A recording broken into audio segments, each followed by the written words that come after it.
നമസ്കാരം. ഓണക്കാലമാണ്. അത്തം മുതൽ 10 ദിവസം, 10ാമത്തെ ദിവസം ഓണം, തിരുവോണം. മലയാളിക്ക് ഇതേമാതിരി ഒരു ഉത്സവം വേറെയില്ല. ആഗോള ലോകത്തിലുള്ള എല്ലാ മലയാളികളും ഒരേപോലെ ഹൃദയം കൊണ്ട് സ്വീകരിക്കുന്ന ഇത്രയും ആതുരത, ഗ്രഹാതുരത്വമുള്ള ഒരു ഉത്സവവും ഒരു സന്ദർഭവും മലയാളിക്ക് വേറെയില്ല. അത് ജാതി, മത, ഭേദ, ഭാഷ, വർഗം ഒന്നുമല്ല ഇവിടെ വ്യത്യാസം. എല്ലാവരും ഒന്നടങ്കം ആണ് ഓണത്തെ വരവേൽക്കുന്നത്. ഓണം ഏറ്റവും കൂടുതൽ ഇപ്പൊ എറണാകുളം ജില്ലയില് തൃക്കാക്കര, അവിടുത്തെ ഉത്സവം ഓണാണ്. അവിടെ ഉത്സവം ഇപ്പോ ഏറ്റവും കെങ്കമമായിട്ട് നടന്നുകൊണ്ടിരിക്കുകയാണ്. മഹാബലി, വാമനൻ, ആ ഒരു സങ്കല്പങ്ങള്, ആ ഒരു ചരിത്രങ്ങള്, ആ വിശ്വാസങ്ങള്, ആചാരങ്ങള്, അനുഷ്ഠാനങ്ങള്, അതേമാതിരി തന്നെ ഐതിഹ്യങ്ങള്, പല ചരിത്രങ്ങള് എല്ലാം ഇഴചേർന്ന വലിയൊരു സംസ്കാരത്തിന്റെ പ്രതീകമായിട്ട് ആണ് ഈ ഉത്സവം തൃക്കാക്കര ആഘോഷിക്കുന്നത്.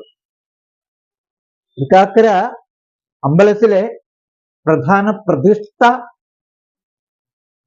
മഹാവിഷ്ണുവിന്റെ ആണെങ്കിൽ ഈ വാമന സങ്കല്പമാണ് അവിടെ ഉള്ളത്. ഒരു പക്ഷേ ഈ വാമനും മഹാബലിയായിട്ടുള്ള ഈ സംഭവങ്ങളൊക്കെ അവിടെ ആയിരിക്കാം നടന്നിട്ടുള്ളത് എന്നൊക്കെ വിശ്വസിക്കുന്നുണ്ട്. ഏതായാലും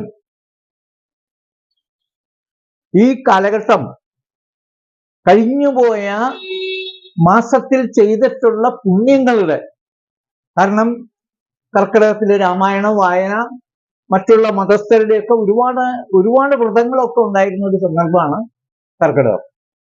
അപ്പൊ ആ കർക്കിടകത്തിൽ ചെയ്ത പുണ്യം, അതിൻ്റെയൊക്കെ ഫലമാണ് ഈ ചിങ്ങത്തില് അനുഭവിക്കാനാകുന്നത്. ഏതായാലും കർമ്മങ്ങൾക്ക് ഫലമുണ്ടല്ലോ. അപ്പൊ ചെയ്ത പുണ്യം ഇപ്പോൾ ഈ ചിങ്ങത്തില് അത് ധാന്യങ്ങളായിട്ടും പച്ചക്കറികളായിട്ടും മറ്റുള്ള വിളകളായിട്ടും ഒക്കെ പാകമായിട്ട് എല്ലാം അനുഭവിക്കാൻ, എല്ലാം സ്വീകരിക്കാൻ, എല്ലാ തരത്തിലും മലയാളിക്ക് ഏറ്റവും വലിയ ഐശ്വര്യം നിറഞ്ഞ സമൃദ്ധിയുടെ ഒരു ഉത്സവം. അതുകൊണ്ട് ഇതിന് വിളവെടുപ്പ് ഉത്സവം എന്നും കൂടി പറയുന്നുണ്ട്. പല സ്ഥലങ്ങളിലും പലതുമാണ്, എങ്കിലും വിളവെടുപ്പ് ഉത്സവം എന്നുള്ളതാണ് ഏറ്റവും പ്രധാനം. ഒന്ന്. മറ്റൊന്ന് ഈ വാമന സങ്കല്പം, മഹാബലി വാമന സങ്കല്പങ്ങൾ. വാമനന് ഏറ്റവും നല്ല ഒരു ഭരണക്രമം ഈ നാട്ടിൽ ഉണ്ടായിരുന്നതിന്റെ ഓർമ്മ പുതുക്കല് ആണ് ഓണം. ഏറ്റവും കൂടുതൽ പ്രജകളെ സ്നേഹിച്ച ഒരു രാജാവിന്റെ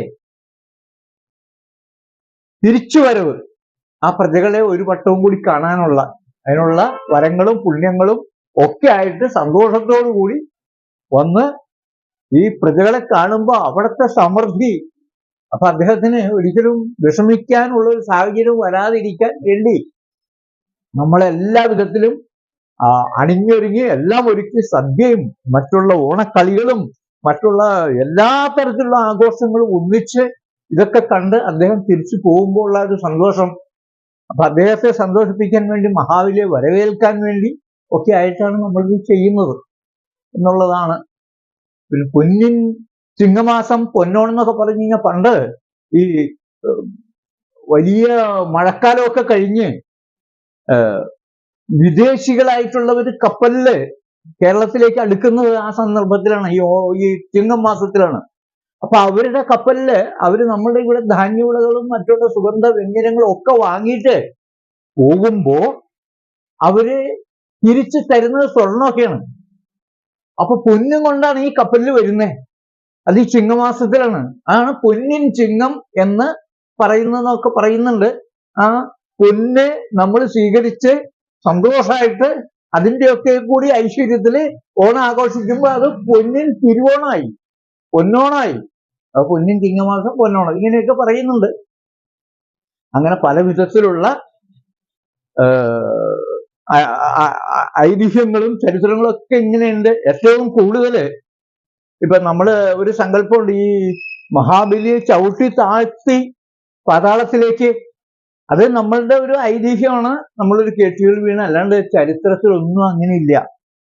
ഒരു പുരാണത്തിലും ആ തരത്തില് മഹാബലിയെ ചവിട്ടി താഴ്ത്തിയെന്നില്ല. ഏറ്റവും കൂടുതൽ മഹാബലി ചരിത്രം നമ്മൾ വായിക്കുന്നത് ഭാഗവതത്തിലാണ്. ഭാഗവതത്തിലാണ് ഇതേപ്പറ്റി കൂടുതൽ വിസ്തരിക്കുന്നത്. അതില് ഈ മഹാബലിയെ സുഗലത്തിലേക്ക് പറഞ്ഞയക്കുകയാണ്. സുഗലം എന്ന് പറഞ്ഞു കഴിഞ്ഞാൽ സ്വർഗത്തേക്കാൾ സുന്ദരം, സ്വർഗത്തേക്കാൾ ഐശ്വര്യ പൂർണിമ എല്ലാം ഉള്ളതാണ് സുഗലം. അങ്ങോട്ടാണ് പറഞ്ഞയക്കുന്നത്. എന്നിട്ട് ഈ മഹാബലി അങ്ങോട്ട് പറഞ്ഞു വിട്ടിട്ട് ഇവിടെ വിഷ്ണു ഒരു ദ്വാരപാലകനായിട്ട് കാവൽ നിൽക്കുകയാണ് എന്നാ പറയുന്നത്. അതിനുശേഷം അടുത്ത മന്വന്തരത്തില് സ്വർഗത്തിലെ രാജാവായിട്ട് വാഴിക്കാനുള്ള ക്രമങ്ങളൊക്കെ ചെയ്യാണ് മഹാബലിയെ. അങ്ങനെയൊക്കെയാണ് നമ്മളുടെ ഈ ഭാഗവതത്തിലൊക്കെ പറയുന്നത്. അപ്പൊ എങ്ങനെ പോയി കഴിഞ്ഞാലും ഇത് വലിയ മിത്തുകള്, വലിയ സങ്കല്പങ്ങള്, വലിയ ഐതിഹ്യങ്ങള്, വലിയ ചരിത്രങ്ങള് എല്ലാം ഉള്ള ഏറ്റവും വലിയ ആഘോഷം.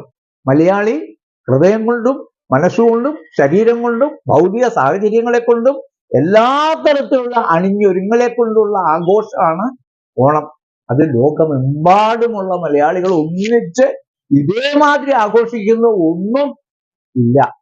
അപ്പൊ അങ്ങനെയുള്ള ഈ സന്ദർഭത്തില് ഈ ഓണത്തിന് മലയാളികൾക്ക് ഒന്നടങ്കം എല്ലാ വിധത്തിലുള്ള ആശംസകളും ഐശ്വര്യപൂർണമായ ഒരു ഓണം കൊണ്ടാടാനുള്ള എല്ലാ അനുഗ്രഹങ്ങളും ഉണ്ടാകട്ടെ എന്നുള്ള പ്രാർത്ഥനയോടെ എല്ലാ ആശംസകളും ഒന്നുകൂടി അർപ്പിക്കുന്നു.